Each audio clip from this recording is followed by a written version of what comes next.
प्यारे दोस्तों, ये कहानी एक श्यामपुर नामक जंगल की है। इस जंगल में एक बहुत ही बड़ा और घना सा आम का पेड़ हुआ करता था। वह पेड़ बहुत ही ज्यादा घना था। उसके अंदर हर साल बहुत ही ज्यादा आम उग जाते थे, लेकिन वो पेड़ सभी पेड़ों से काफी ज्यादा अलग था। उस पेड़ की दो आंखें भी थीं, जिन आंखों से वो सभी को देख सकता था। और हाँ, उस पेड़ से जो भी पक्षी आम लेने के लिए आता था, वह पेड़ उस पक्षी से बहुत सारी बातें किया करता था। इसीलिए उस पेड़ को जंगल के सभी पक्षी बहुत ही ज्यादा पसंद किया करते थे। वह पेड़ भी बहुत ज्यादा खुश था, क्योंकि जंगल के सभी पक्षी उस पेड़ को बहुत ही ज्यादा प्यार किया करते थे। वह पेड़ अपने आप को बहुत ही ज्यादा खुशनसीब समझता था, क्योंकि उस पेड़ पर सबसे ज्यादा फल उगते थे और सभी पक्षी उस पेड़ से बहुत सारा प्यार करते थे। बस यही कारण था कि वह पेड़ हमेशा ही खुश रहता था। उस जंगल के सभी पक्षी बहुत ही ज्यादा अच्छे थे। सब पक्षी मिलजुल कर एक साथ रहते थे। हर साल उस पेड़ पर जब भी आम उगते थे, तो जंगल में सभी पक्षी आपस में उन आमों को बराबर बराबर बांट लेते थे। बस इसी तरह हर साल सभी पक्षियों को भी ढेर सारे आम मिलते रहते थे और सभी पक्षी उस पेड़ की तरह काफी ज्यादा खुश भी रहते थे। अरे मैं कितना भाग्यशाली हूँ, जंगल में सभी पेड़ों से अलग दिखता हूँ। मैं सबसे बहुत ज्यादा खूबसूरत हूँ और मेरे पर बहुत सारा फल उगता है, जिसकी वजह से सारे ही पक्षी मुझे बहुत ज्यादा पसंद करते हैं। सच में मैं तो बहुत ही ज्यादा भाग्यशाली हूँ। शायद ही पूरे जंगल में इतना कोई भाग्यशाली होगा। लेकिन अभी मुझे इस बात का डर है कि एक ना एक दिन तो मैं बूढ़ा हो जाऊंगा, फिर मैं फल देना कम कर दूंगा। तब ये सब पक्षी मुझे बिल्कुल भी पसंद नहीं करेंगे। पता नहीं तब मेरा क्या होगा। लेकिन मैं अभी से अपने बुरे वक्त का क्यों सोच रहा हूँ। अभी तो मेरा अच्छा वक्त चल रहा है। अब मैं अपने अच्छे वक्त के मजे लेता हूँ। बस फिर सब कुछ इसी तरह ठीक ठाक चल रहा था। सभी पक्षी उस पेड़ से आम तोड़कर खूब मजे ले लेकर खाया करते थे। फिर कुछ दिनों में उस जंगल में कालू कौवा नाम का पक्षी अपनी पत्नी प्रिया कौवी के साथ रहने के लिए आता है। कालू कौवा और प्रिया कौवी एक दरख्त पर अपना घोंसला बनाते हैं और उस दरख्त पर आराम से रहने लगते हैं। फिर अगले दिन कालू कौवा उस जंगल में अपने लिए दाना जमा करने के लिए जाता है। वो पूरे ही जंगल में यहाँ से वहाँ दाना ढूंढ रहा होता है। तभी उस कालू कौवे को एक जगह पर वह आम का पेड़ दिखता है। आम के पेड़ पर काफी ज्यादा आम लगे होते हैं। कालू कौवा वह रसीले आम देखकर झट से वहाँ पर आकर बैठ जाता है। अरे वाह वाह वाह, क्या रसीले आम लग रहे हैं ये तो। इनकी तो खुशबू ही बहुत ही ज्यादा बढ़िया है। इन्हें खाने का मजा ही अलग होगा। पहले मैं जिस जंगल में रहता था, वहाँ पर तो मैंने कभी भी ऐसे आम नहीं देखे। शायद ये जंगल बहुत ही ज्यादा अच्छा है। यहाँ का आम तो बहुत ही अच्छा है। चलो मैं यहाँ से आम लेकर जाता हूँ और प्रिया कौवी को भी खिलाता हूँ। फिर क्या था, वो कालू कौवा वहाँ से कुछ आम तोड़ता है और प्रिया कौवी के पास ले आता है। जी, आप ये आम कहाँ से लाए हो? ये आम तो बहुत ही ज्यादा स्वादिष्ट लग रहे हैं। अरे हाँ हाँ हाँ, ये आम बहुत ही ज्यादा बढ़िया लग रहे हैं। मुझे ये दूर से ही दिखे थे, तभी मैं जाकर इनके पास बैठ गया और यहाँ पर लेकर आ गया हूँ इन आम को। चलो अब जल्दी से इस आम को खाकर चखते हैं। मुझे तो अब बिल्कुल भी रहा नहीं जा रहा है। फिर क्या था, प्रिया कौवी और कालू कौवा वे दोनों आम को खूब मजे ले लेकर खाने लगते हैं।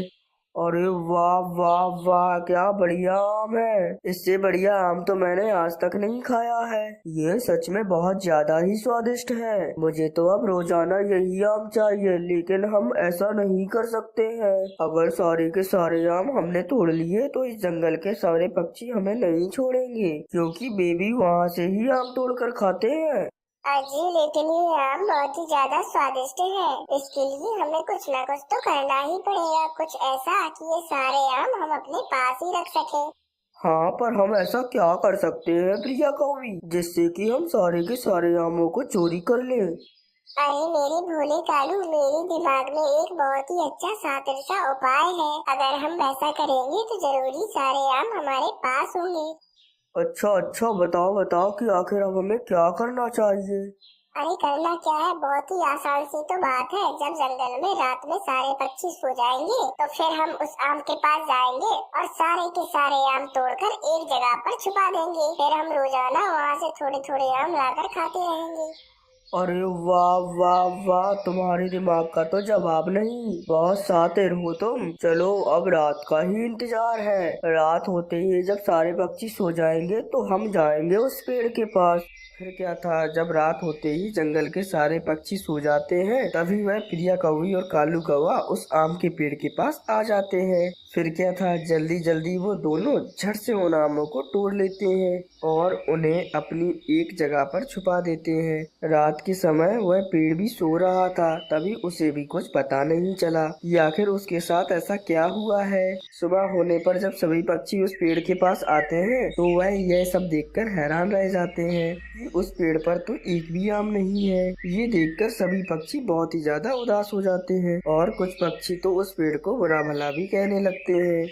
अरे लगता है ये पेड़ बूढ़ा हो चुका है जब ये आम नहीं दे रहा है। ना जाने हमने इस पेड़ को कितना पानी दिया और कितना कुछ दिया और इसने हमें बस कुछ दिनों ही आम दिए हैं। अब ये बूढ़ा हो गया है।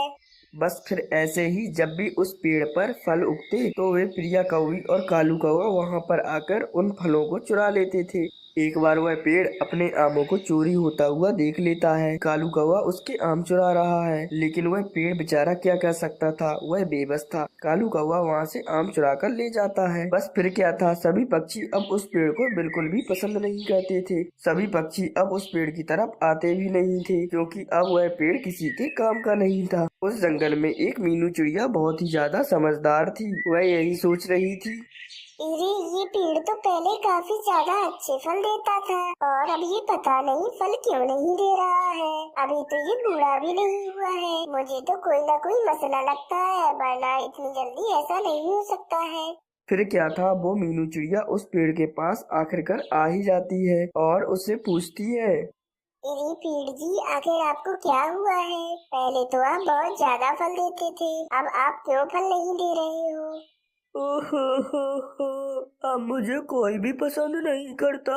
मेरे साथ सच में बहुत ज्यादा बुरा हो रहा है। मीनू चिड़िया, जब भी मेरे फल उगते हैं तभी वह जो जंगल में नया कालू कौवा रहने आया है वह मेरे सारे फल पहले ही चुरा लेता है और सभी पक्षी समझते हैं कि मैं बूढ़ा हो गया हूँ और मैं फल नहीं दे रहा हूँ। अब मुझे इसलिए कोई भी पक्षी पसंद नहीं करता है। ना जाने ये मेरे साथ क्या हो रहा है। इरी इरी पेड़ जी, अब तुम चिंता मत करो। अब देखो मैं सभी पक्षियों को ये बात बताती हूँ और उस कालू कौवा और उसकी पत्नी प्रिया कौवी को इस जंगल से बाहर निकलवा देती हूँ। फिर क्या था, वो मीनू चिड़िया सभी पक्षियों को जाकर सारी की सारी बात बता देती है। सभी पक्षी ये सब सुनकर बहुत ज्यादा गुस्से में आ जाते हैं। फिर क्या था, सभी पक्षी प्रिया कौवी और कालू कौवे के पास जाते हैं और उनसे कहने लगते हैं, इरी कालू कौवे और प्रिया कौवी, अब हमें सब कुछ पता लग गया है। इस जंगल में जो आम का पेड़ था उससे तुम लोग ही आम चुराते हो। अब हमें सब पता है, तुम लोगों ने इस जंगल में बहुत ही बुरा किया है। अब तुम लोगों को हम इस जंगल में नहीं रहने देंगे। चलो निकल जाओ अब इस जंगल से। फिर क्या था, अब जंगल के सारे पक्षी उस कालू कौवा और प्रिया कौवी को उस जंगल से बाहर निकाल देते हैं। अब दोबारा से फिर सब कुछ ठीक ठाक हो जाता है। वह पेड़ जब भी फल देता तो सभी पक्षी आपस में सभी फलों को बांट लेते थे। प्यारे दोस्तों, इसीलिए कहते हैं गलत काम का गलत